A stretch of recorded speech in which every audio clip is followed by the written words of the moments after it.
When some people think about Manchester, they think about football. Other people think about bands like the Smiths or the Stone Roses. But unfortunately, some people still think about drugs.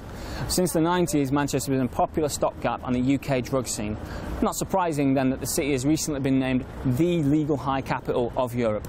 By listing these drugs as not for human consumption, manufacturers managed to skate around the Misuse of Drugs Act. We recently spoke to Scott Rowlands, whose friend had died after taking a legal high on a night out in Manchester. I'm not sure what he was smoking. I just know it was one of them clips or something or other. I don't know what strength he was on. But he passed out, banged his head, boom, that was it, heart attack. And he died for it at the hospital.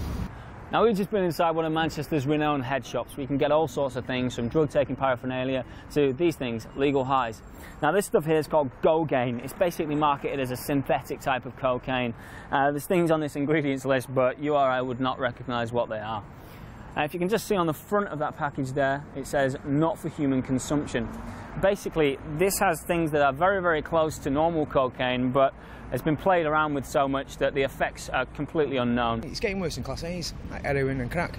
In Manchester especially is pretty bad for it. Sometimes it's quite hard to determine whether someone's taken a legal high or other drugs, because the effects are quite similar. So, would you say they are as dangerous, if not more so, than illicit drugs that you can buy on the street? I mean, the only advice I could give is obviously just because something's deemed a legal high doesn't mean that it's any more dangerous.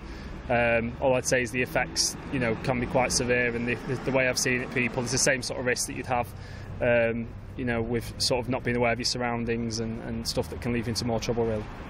Though these new psychoactive substances, or legal highs, have been attributed to roughly 150 deaths in 2012 in the UK, it's clear that other legal highs, such as alcohol, are far more dangerous, being linked to around 8,000. Illegal substances, such as heroin and cocaine, have been linked to over 10,000. No matter what, the evidence suggests that these will not be legal for far too long. Toby Crine, Quays News.